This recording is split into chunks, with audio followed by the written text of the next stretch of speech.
Assalamualaikum warahmatullahi wabarakatuh. Perkenalkan, nama saya Rizky Andika Rahab, NIM 5193 122022. Saya dari kelompok 1. Tujuan saya di sini ialah untuk memenuhi tugas agama yang mana yang saya akan bawakan terdapat di dalam bab 4. Yang mana bab 4 berjudulkan Manusia sebagai Khalifah Allah. Manusia dan martabatnya. Tujuan penciptaan manusia. Allah memilih manusia untuk mendiami bumi ciptaannya. Al-Quran juga menegaskan bahwa manusia diciptakan dalam bentuk yang paling baik atau ahsan takwim. Ketika ditiupkan ruh ke dalam tubuh nenek moyang manusia Adam alaihissalam, para malaikat disuruh sujud kepadanya sebagai penghormatan. Tidak hanya sampai di situ, Tuhan juga memberikan manusia ilmu pengetahuan, kemauan, dan penguasaan atau amanah. Mengelola bumi yang menjadi pusat kegiatan makhluk-makhluk Allah di dalam ini. Segala apa yang ada di langit dan di bumi, semuanya memiliki keterkaitan dengan kepentingan manusia. Manusia juga diberi ganjaran pahala bagi yang mampu menjalankan perannya kemanusiaan tersebut. Tujuan utama penciptaan manusia adalah untuk beribadah kepada Allah. Ini merupakan misi utama mereka dihidupkan oleh pencipta alam semesta ini. Hal tersebut sebagaimana yang dijelaskan oleh Allah di dalam semesta. Al-Jariyah ayat 56 yang berbunyi A'udzubillahi minasyaitonirrajim. Bismillahirrahmanirrahim.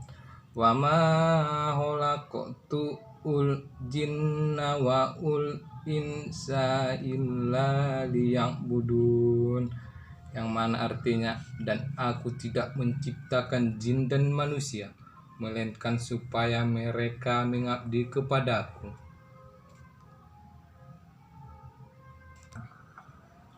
Selanjutnya, tanggung jawab manusia. Tanggung jawab manusia sebagai hamba Allah. Sebagaimana yang telah disebutkan sebelumnya bahwa tujuan hidup manusia adalah untuk mengabdi kepada Allah Subhanahu wa taala.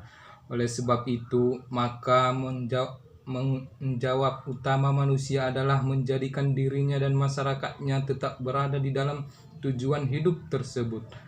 Tanggung jawab untuk mengajak manusia kepada tauhid tidak hanya dibebankan kepada para rasul.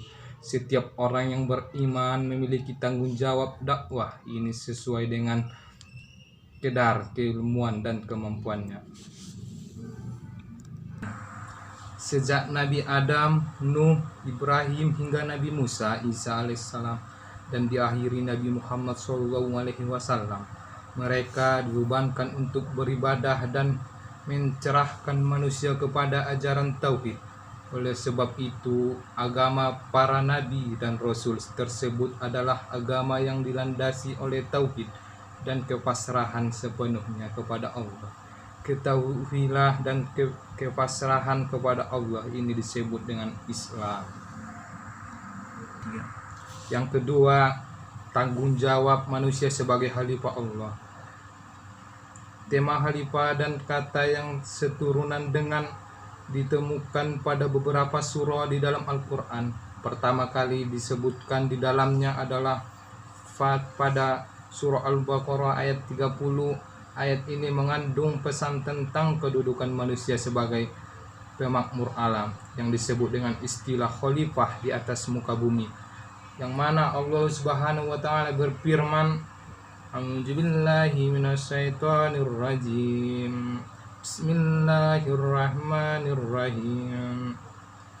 Wa isqala rabbuka lil malaikati inni ja'ilun fi'ul ardi khalifah qalu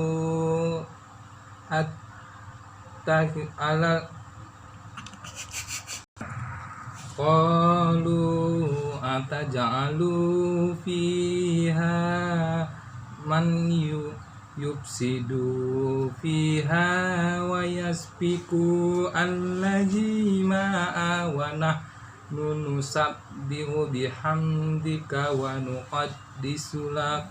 Qala inni a'lamu ma la ta'lamun, yang mana artinya, ingatlah ketika Tuhanmu berfirman kepada para malaikat, sesungguhnya aku hendak menjadikan seorang khalifah di muka bumi. Mereka berkata, mengapa engkau hendak menjadikan khalifah di muka bumi ini? Orang yang akan membuat kerusakan padanya dan menumpahkan darah. Engkau Tuhan berfirman, sesungguhnya aku mengetahui apa yang tidak kamu ketahui. Cukup sekian yang dapat saya sampaikan dari pemahaman bab 4 ya. Kurang dan jagalnya saya duluan minta maaf kepada Allah Subhanahu wa taala. Saya minta ampun. Akhiri dengan salam. Wassalamualaikum warahmatullahi wabarakatuh.